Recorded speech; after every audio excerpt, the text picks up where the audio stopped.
2019 Porsche Cayenne Hybrid First Drive Review Green, but not unseasoned. Montpellier, France. By now, most Porschephiles accept the existence of the rolling cash cow that is the Porsche Cayenne. Count us among them. Crossovers and SUVs sell, and building cars is a business. The success of the Cayenne, Macan and Panamera has allowed Porsche to continue to build cars like the 911 GT3 RS, Cayman GT4 and the 918 Spyder. But it's not just enough to play dress up with a Porsche badge. A Porsche needs to feel special, too. In spring, the south of France is a wonderful place to sample the third-generation Cayenne Hybrid and the second generation of the plug-in hybrid variant. The sunny resort towns are just kicking into gear, and the fields and farmland of the countryside are filled with poppies and mulberry trees. The roads are fairly relaxed, straight and filled with Peugeots and Citroëns ripe for overtaking. You couldn't showcase a new 911 or Cayman well here, but it's a great place to get a feel for a big, powerful and extremely quiet Porsche. Despite missing the S moniker this time around, the new model is faster and more powerful than the outgoing Cayenne SE Hybrid. The single-turbo 3.0-liter V6 makes 335 horsepower and 332 pound-feet of torque, and there's also an electric motor mounted between the engine and 8-speed automatic transmission, adding 134 horsepower and 295 pound-feet of torque between 100 and 2,400 revolutions per minute. All in, the Cayenne Hybrid makes 455 horsepower and 516 pound-feet of torque, up 39 horsepower and 81 pound-feet over the last model. Thanks to the electric motor, peak torque is available at just 1,000 revolutions per minute, helping propel the Cayenne Hybrid to 60 miles per hour in 4.7 seconds. That's 0.7 seconds quicker than the outgoing hybrid and 0.2 seconds quicker than the 440 horsepower Cayenne S. The increased performance comes in part from a larger capacity lithium-ion battery pack mounted in the rear. Reserves are up roughly 30% to 14.1 kilowatt-hours, giving the Cayenne Hybrid 27 miles of electric range on the European cycle, which, it should be noted, is very different than US mileage ratings. When Sport or Sport Plus mode is selected, the extra juice from the battery improves acceleration.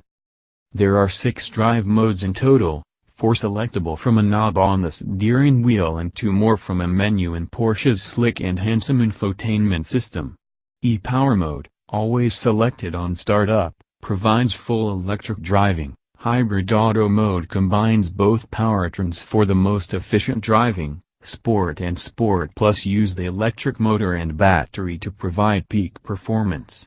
The last 2 are only accessible through the infotainment system, but are the least likely to be used. E-Charge mode uses the engine to recharge the battery. E-Hold mode will hold the battery's charge. Hybrid Auto mode takes into account battery charge status, topography, and speed limits. If a destination is entered into the navigation system, the Cayenne Hybrid can adjust battery usage based on the suggested route. For example, the battery will charge when driving on the highway where it's less efficient to use electric driving. Additionally, there's a Sport Response button in the center of the selector knob that essentially acts like a boost button from a video game. Press it and the Cayenne Hybrid, or any Sport Chrono-equipped Porsche, shifts into max performance settings for 20 seconds. The transmission downshifts, the accelerator responds quicker, and the battery is drained for max output. A countdown timer on the right instrument cluster screen shows just how much time remains. It makes passing those slow-moving French hatchbacks a breeze. We just wish there were a bit more noise from the engine. Porsche knows how to tune a V6 exhaust note, but the Cayenne Hybrid is just too quiet. In nearly any drive mode, power comes on quickly and smoothly, especially off the line.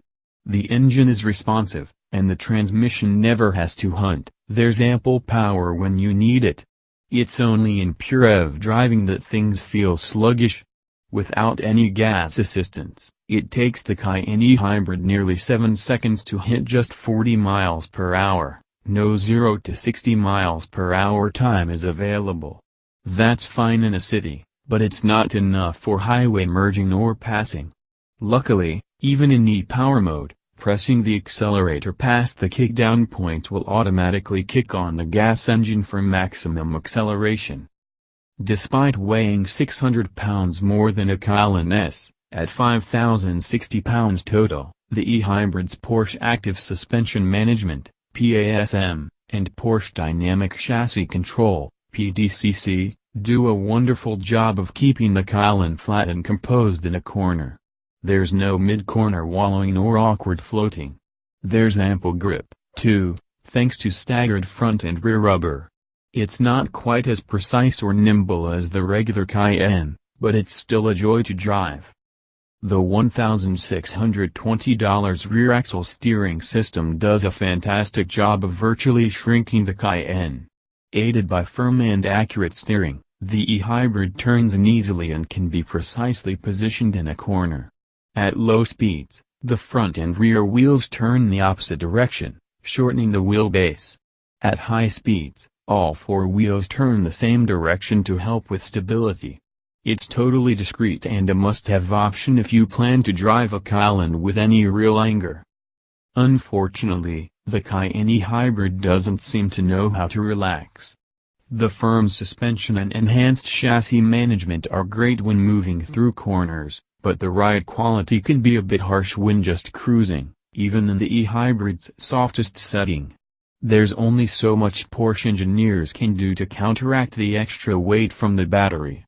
The braking, too, has some issues. It's light years ahead of the outgoing model, and overall stopping power is great thanks to cast iron rotors with 6-piston calipers up front and 4-piston calipers out back, done up in Porsche's wonderful acid green color, but at low speeds they're grabby, making it hard to come to a complete stop smoothly. Seen from outside, there's not much to distinguish the e-hybrid from other Cayenne. The front fenders and rear hatch both feature e-hybrid badges. Those, along with the Cayenne badge, are all outlined in acid green. Of course, Porsche offers acid green accent or model logo deletion as a no-cost option. Without the badging, the only real tell is the extra door on the left rear fender that houses the charging port. Inside, things are equally subtle.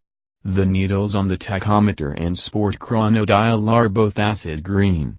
There are some additional readouts on the instrument cluster and infotainment screen concerning battery range and state of charge.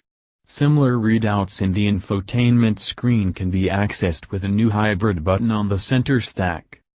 Like the regular Cayenne, and Panamera for that matter, the e-hybrid eschews a sea of buttons in favor of a slick-looking panel with illuminated controls. The panel does click, but it's not quite as easy to use as traditional hard buttons. Ultimately, we prefer this to having everything deeply hidden in some touchscreen menu. The Cayenne does have a few new optional features.